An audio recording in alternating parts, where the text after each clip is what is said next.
Madame la Présidente du COREP, Mesdames et Messieurs les représentants permanents, Monsieur le Vice-président de la Commission, Mesdames et Messieurs les commissaires, chers collègues représentants des organes de l'Union africaine et ses communautés économiques régionales, Mesdames, Messieurs, la semaine qui s'ouvre s'annonce cruciale. Elle sera l'occasion pour les instances dirigeantes de l'Union de faire le point du chemin parcouru au cours des 6 mois écoulés et de convenir des prochaines étapes de notre marche collective vers une Afrique en paix et prospère au service de ses populations. La présente session du comité des représentants permanents marque évidemment le point de départ de ce processus. C'est dire l'importance du bon déroulement de vos délibérations, c'est dire son importance. Du bon déroulement de vos délibérations dépendra, dans une large mesure, le succès de la session ministérielle et celui du sommet. Je suis convaincu que vous vous acquitterez de la lourde charge qui est la vôtre avec dévouement et un sens élevé du devoir. Dans cette entreprise, vous pouvez, comme par le passé, compter sur le plein appui de la Commission et le mien propre. Permettez-moi à ce stade de souhaiter une chaleureuse bienvenue à tous les représentants permanents qui participent pour la première fois à cette session préparatoire de votre comité. Je voudrais également étendre mes souhaits de bienvenue aux délégués venus des différentes capitales de nos États membres et d'autres parties du globe. Je voudrais aussi renouveler notre appréciation aux autorités éthiopiennes pour les dispositions prises en vue du déroulement satisfaisant de nos travaux ainsi que pour leur habituelle hospitalité. Cette réunion, intervenant à l'orée de 2018, je m'en voudrais de ne pas formuler, en votre endroit et en celui de vos proches, des vœux de bonheur, d'excellente santé et de prospérité pour l'année nouvelle. Nous nous devons de redoubler d'efforts et de joindre nos énergies pour que 2018 marque aussi des avancées décisives sur la voie de la paix, du développement et du bien-être pour nos pays et les peuples africains. Le salut de notre continent réside non seulement dans la clarté de la vision qui nous guide, mais aussi dans la persévérance de notre action, la force de notre détermination. Mesdames, Messieurs, j'ai, depuis ma prise de fonction, pu apprécier à sa juste valeur la qualité de la collaboration et de l'appui que chacun et chacune d'entre vous, ainsi que le COREP collectivement en tant que rouage important de notre Union, apporté à la Commission et à son exécutif. Je vous en suis reconnaissant. Comme j'ai eu l'occasion de le souligner, à l'occasion de la retraite conjointe du Caire sur les relations entre la Commission et le COREP, la fluidité de nos interactions est essentielle à la réussite du projet que porte l'Union africaine. Autant nous comptons sur votre appui constant, autant il est impératif que la Commission facilite du mieux qu'elle peut l'accomplissement des responsabilités qui sont les vôtres. C'est dans cet esprit que j'ai annoncé, lors de la retraite du Caire, les mesures que je propose de prendre de concert avec mes collègues de la Commission pour renforcer l'efficacité du soutien apporté tant au COREP qu'au Conseil de paix et de sécurité. Il me plaît de souligner que ces mesures connaîtront un début d'application dès les mois prochains.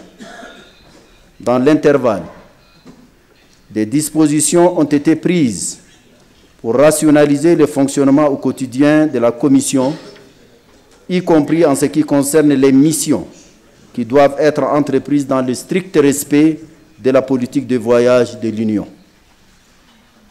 Mesdames et messieurs, nombreux sont les points inscrits à l'ordre du jour de vos travaux.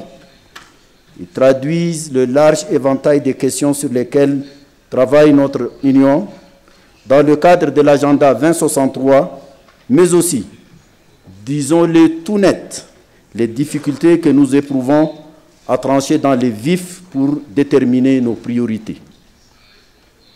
Les présentes assises de votre comité et celles à venir du Conseil exécutif et du sommet devraient marquer des jalons importants dans notre quête d'une intégration économique et d'une unité plus poussée, en phase non seulement avec les aspirations des promoteurs du panafricanisme et de nos peuples, mais aussi avec les exigences de l'heure. Dans un monde de plus en plus compétitif, marqué par la montée des égoïsmes nationaux, avec le relent des xénophobies et des rejets de l'autre, ainsi que par les lourdes menaces qui pèsent sur les systèmes multilatéraux, nous n'avons d'autre choix que de serrer les rangs et de mutualiser nos moyens. Toute autre voie est illusoire. De ce point de vue, je me félicite des avancées faites en vue de l'établissement de la zone de libre-échange continentale, dont l'acte fondateur devrait être entériné par le sommet. Je me réjouis également à la perspective de l'adoption par ce sommet du protocole sur la libre circulation des personnes et le passeport africain. Il s'agit là d'une étape longtemps attendue pour que les Africains cessent enfin d'être des étrangers sur leur propre continent, quand bien d'étrangers y circulent librement. J'ai saisi cette occasion pour féliciter ceux des États membres qui ont pris des mesures pour dispenser les ressortissants africains de visas d'entrée ou en permettre l'octroi à l'arrivée. J'exhorte les autres pays membres à emprunter la même voie. Je note avec une égale satisfaction que ce sommet marquera aussi le lancement du marché unique pour le transport aérien en Afrique.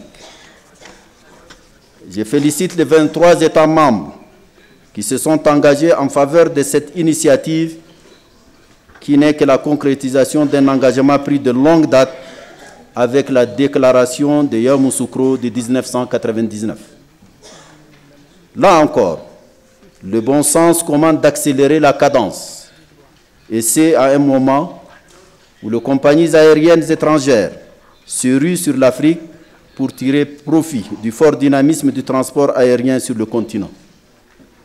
Je forme l'espoir que les États membres qui ne l'ont pas encore fait se joindront sans plus de retard à cette entreprise dont l'importance pour le continent se passe de commentaires. Bien d'autres questions seront examinées, portant sur des domaines aussi variés que l'agriculture, les transports, la science et la technologie, les nouvelles technologies de l'information et de la communication, les questions juridiques, la gouvernance, les finances et j'en passe. Cet examen se fera sur la base des rapports soumis par votre propre comité sur ces activités, par la Commission et par les organes de notre Union. Il est attendu de vos débats sur tous ces rapports qu'ils soient les précurseurs d'avancées tangibles dans la réalisation des objectifs de notre Union. C'est à cette aune et à celle-là seulement que sera jugée l'efficacité de notre action et le bien fondé des sacrifices consentis par les contribuables africains pour le fonctionnement de notre Union, ainsi que de la générosité des partenaires qui mettent des ressources à notre disposition.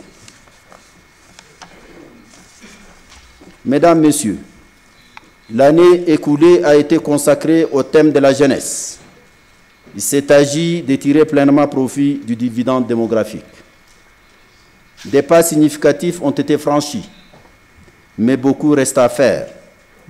Et comme l'ont si bien souligné les chefs d'État et de gouvernement, l'action en faveur de la jeunesse ne produira des résultats tangibles que si elle s'inscrit dans la durée. Son succès conditionne le futur de notre continent. Il est aussi la voie la plus sûre pour éviter à notre jeunesse les chemins mortels et humiliants vers l'illusoire Eldorado européen. Pour l'année 2018, le thème choisi porte sur la lutte contre la corruption. La pertinence de ces choix est évidente, eu égard à l'ampleur du fléau de la corruption sur le continent et à ses effets dévastateurs pour le développement économique, corrosifs pour la cohésion sociale et déstabilisateurs pour l'ordre politique. En clair, nous ne saurons nous contenter ici des slogans ou du court terme. Une thématique comme celle de la lutte contre la corruption soulève d'immenses attentes qui ne sauraient être déçues. La Commission fera tout ce qui est en son pouvoir pour accompagner et soutenir la mise en œuvre des décisions qui seront adoptées à ce sujet.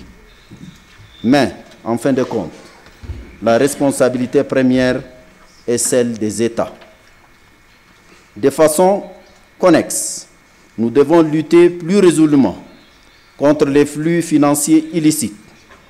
Nous disposons d'une feuille de route fondée sur les rapports du panel de haut niveau dirigé par l'ancien président Thabo Mbeki et la déclaration adoptée par le sommet en 2015. Ici comme ailleurs, l'action est maître. Une mobilisation plus effective en ces domaines nous permettra de financer notre propre développement, de faire respecter notre dignité plutôt que de tendre la main pour des aides étrangères somme toute limitées en termes de montant et qui s'accompagnent de conditionnalités qui limitent notre indépendance quand elles ne la vident pas de toute substance. Mesdames et messieurs, je ne saurais conclure sans dire quelques mots sur la réforme institutionnelle de notre Union, telle que convenue en janvier 2017, ici même à Addis Ababa. Au risque de répéter une évidence, je voudrais insister sur l'importance cruciale que revêt cette réforme. Son aboutissement est le gage d'une efficacité accrue de notre Union pour en faire un outil capable de porter nos ambitions et de les traduire dans les faits. Il est la condition de notre indépendance financière, elle-même garante d'une maîtrise de notre destin, de notre souveraineté décisionnelle. Sans son indépendance, l'Afrique n'est rien du tout. Avec l'indépendance, elle peut être tout. La réforme est le moyen par lequel nous pourrons préserver la foi de nos peuples en notre union et à son aptitude à répondre à leurs aspirations au bien-être. Il est une exigence pour que notre continent, si bien doté en ressources naturelles et à la jeunesse dynamique, puisse enfin occuper la place qui lui revient dans le concert international. Nos chefs d'État et de gouvernement l'ont si bien compris qu'ils ont décidé de prendre directement en charge la question de la réforme. Cela n'en fait pas pour autant une affaire exclusivement gérée par eux. Le succès de cette entreprise exige l'engagement, l'implication de tous, de vous, représentants permanents, avec vos fonctions de conseil à vos capitales respectives, de tous les personnels de la Commission en tant que serviteurs du continent, des forces vives et autres composantes de nos populations. L'histoire nous jugera sévèrement si cette réforme devait manquer à ses promesses, d'autant que nous ne divergeons sur la direction à prendre. Après tout, nous sommes tous animés par la même conviction panafricaine. Si la réforme aboutit, les chroniqueurs de notre époque retiendront de nous le souvenir des femmes et d'hommes qui ont su, à un moment crucial de la trajectoire de leur continent, franchir le pas du renouveau pour que les aspirations qui ont donné naissance à cette organisation soient dans leur entièreté enfin traduite dans les faits. Une femme quitte la présidence du COREP, une nouvelle arrive. C'est un bon signal. Je vous remercie de votre attention et vous souhaite plein succès dans vos délibérations.